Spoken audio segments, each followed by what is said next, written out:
يا أيها الذين آمنوا قاتلوا الذين يلونكم من الكفار وليجدوا فيكم غلظة واعلموا أن الله مع المتقين۔ اے لوگو جو ایمان لائے ہو، جنگ کرو ان منکرین حق سے جو تم سے قریب ہیں، اور چاہیے کہ وہ تمہارے اندر سختی پائیں، اور جان لو کہ اللہ متقیوں کے ساتھ ہے۔ جنگ کرو ان منکرین حق سے جو تم سے قریب ہیں۔ آیت کے ظاہر الفاظ سے جو مطلب نکلتا ہے وہ یہ ہے کہ دارالاسلام کے جس حصے سے دشمنان اسلام کا جو علاقہ متصل ہو، اس کے خلاف جنگ کرنے کی اولین ذمہ داری اسی حصے کے مسلمانوں پر عائد ہوتی ہے۔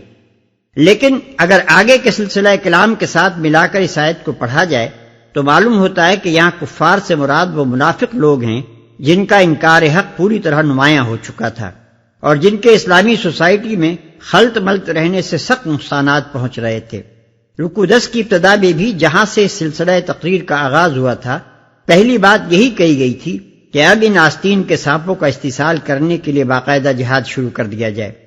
وہی بات اب تقریر کے اختتام پر تاکید کے لیے پھر دہرائی گئی ہے تاکہ مسلمان اس کی اہمیت کو محسوس کریں اور ان منافقوں کے معاملے میں ان نسلی و نسبی اور معاشرتی تعلقات کا لحاظ نہ کریں جو ان کے اور ان کے درمیان وابستگی کے موجب بنے ہوئے تھے۔ وہاں ان کے خلاف جہاد کرنے کا حکم دیا گیا تھا، یہاں اس سے شدید تر لفظ قتال استعمال کیا گیا ہے، جس سے مراد یہ ہے کہ ان کا پوری طرح قلع قبا کر دیا جائے، کوئی کسر ان کی سرکوبی میں اٹھا نہ رکھی جائے۔ وہاں کفار اور منافق دو الگ لفظ بولے گئے تھے، یہاں ایک ہی لفظ کفار پر اکتفا کیا گیا ہے تاکہ ان لوگوں کا انکار حق جو صریح طور پر ثابت ہو چکا تھا ان کے ظاہری اقرار ایمان کے پردے میں چھپ کر کسی رعایت کا مستحق نہ سمجھ لیا جائے۔ وہ تمہارے اندر سختی پائیں، یعنی اب وہ نرم سلوک ختم ہو جانا چاہیے جو اب تک ان کے ساتھ ہوتا رہا ہے۔ یہی بات رکوع 10 کی ابتدا میں کہی گئی تھی کہ وَغْلُظْ عَلَيْهِمْ، یعنی ان کے ساتھ سختی سے پیش آؤ۔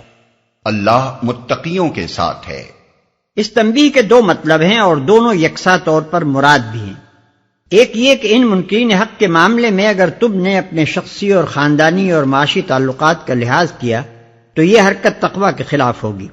کیونکہ متقی ہونا اور خدا کے دشمنوں سے لاگ لگائے رکھنا دونوں ایک دوسرے کی ضد ہیں۔ لہذا خدا کی مدد اپنے شامل حال رکھنا چاہتے ہو تو اس لاگ لپیٹ سے پاک رہو۔ دوسرے یہ کہ یہ سختی اور جنگ کا جو حکم دیا جا رہا ہے اس کا یہ مطلب نہیں ہے کہ ان کے ساتھ سختی کرنے میں اخلاق و انسانیت کی بھی ساری حدیں توڑ ڈالی جائیں۔ حدود اللہ کی نگہداشت تو بہرحال تمہاری ہر کارروائی میں ملحوظ رہنی ہی چاہیے۔ اس کو اگر تم نے چھوڑ دیا تو اس کے معنی یہ ہوں گے کہ اللہ تمہارا ساتھ چھوڑ دے۔ وَإِذَا مَا أُنزِلَتْ سُورَةٌ فَمِنْهُمْ مَنْ يَقُولُ أَيُّكُمْ زَادَتْهُ هَذِهِ إِيمَانًا فَأَمَّا الَّذِينَ آمَنُوا فَزَادَتْهُمْ إِيمَانًا وَهُمْ يَسْتَبْشِرُونَ وَأَمَّا الَّذِينَ فِي قُلُوبِهِم مَّرَضٌ فَزَادَتْهُمْ رِجْسًا إِلَى رِجْسِهِمْ وَمَاتُوا وَهُمْ كَافِرُونَ۔ جب کوئی نئی صورت نازل ہوتی ہے تو ان میں سے بعض لوگ مذاق کے طور پر مسلمانوں سے پوچھتے ہیں کہ کہو تم میں سے کس کے ایمان میں اس سے اضافہ ہوا؟ اس کا جواب یہ ہے کہ جو لوگ ایمان لائے ہیں ان کے ایمان میں تو فی الواقع ہر نازل ہونے والی صورت نے اضافہ ہی کیا ہے اور وہ اس سے دلشاد ہیں۔ البتہ جن لوگوں کے دلوں کو نفاق کا روگ لگا ہوا تھا ان کی سابق نجاست پر ہر نئی صورت نے ایک اور نجاست کا اضافہ کر دیا اور وہ مرتے دم تک کفر ہی میں مبتلا رہے۔ أَوَلَا يَرَوْنَ أَنَّهُمْ يُفْتَنُونَ فِي كُلِّ عَامٍ مَرَّةً أَوْ مَرَّتَيْنِ ثُمَّ لَا يَتُوبُونَ وَلَا هُمْ يَذَّكَّرُونَ۔ کیا یہ لوگ دیکھتے نہیں کہ ہر سال ایک دو مرتبہ یہ آزمائش میں ڈالے جاتے ہیں، مگر اس پر بھی نہ توبہ کرتے ہیں نہ کوئی سبق لیتے ہیں۔ ہر سال 1-2 مرتبہ یہ آزمائش میں ڈالے جاتے ہیں، یعنی کوئی سال ایسا نہیں گزر رہا ہے جبکہ 1-2 مرتبہ ایسے حالات نہ پیش آ جاتے ہوں جن میں ان کا دعویٰ ایمان آزمائش کی کسوٹی پر کسا نہ جاتا ہو اور اس کی کھوٹ کا راز فاش نہ ہو جاتا ہو۔ کبھی قرآن میں کوئی حکم ایسا آ جاتا ہے جس سے ان کی خواہشات نفس پر کوئی نئی پابندی عائد ہو جاتی ہے، کبھی دین کا کوئی ایسا مطالبہ سامنے آ جاتا ہے جس سے ان کے مفاد پر ضرب پڑتی ہے،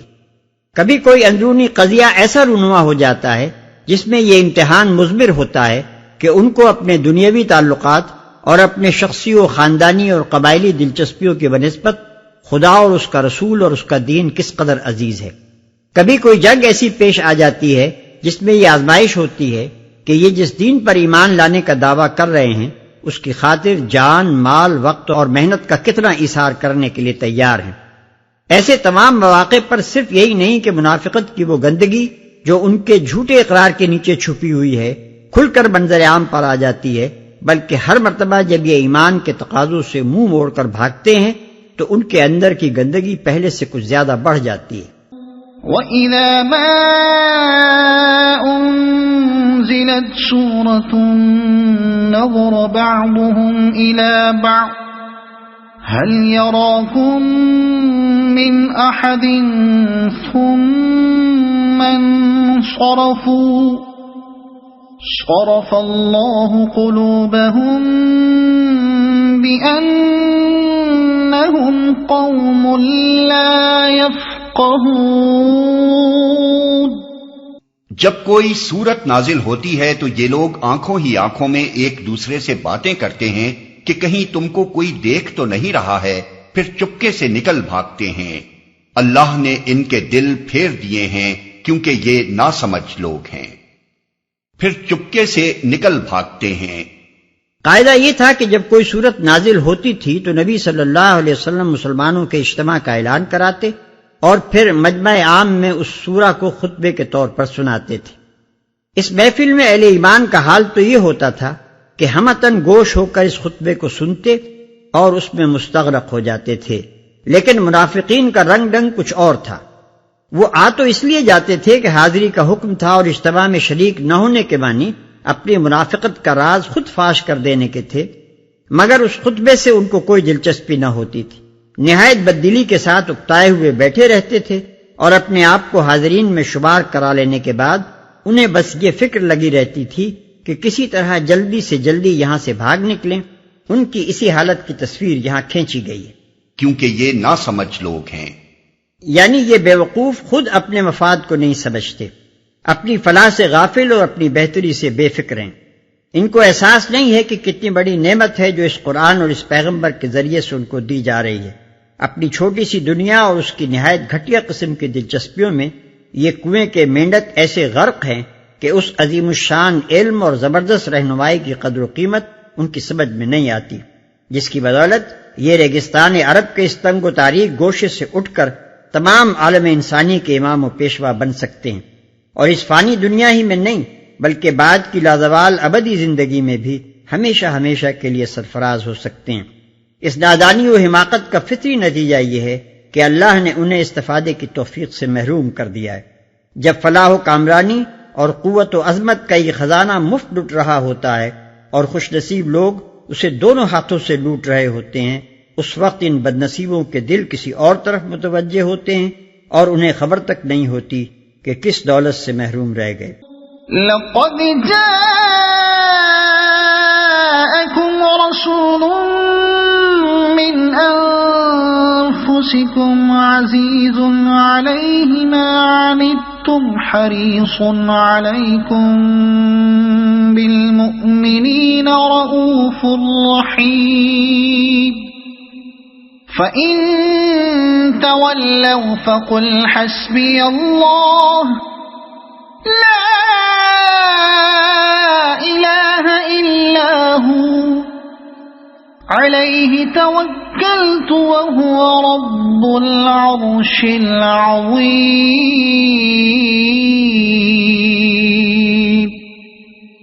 دیکھو تم لوگوں کے پاس ایک رسول آیا ہے جو خود تم ہی میں سے ہے، تمہارا نقصان میں پڑنا اس پر شاق ہے، تمہاری فلاح کا وہ حریص ہے، ایمان لانے والوں کے لیے وہ شفیق اور رحیم ہے۔ اب اگر یہ لوگ تم سے منہ پھیرتے ہیں تو اے نبی ان سے کہہ دو کہ میرے لیے اللہ بس کرتا ہے، کوئی معبود نہیں مگر وہ، اسی پر میں نے بھروسہ کیا، اور وہ مالک ہے عرش عظیم کا۔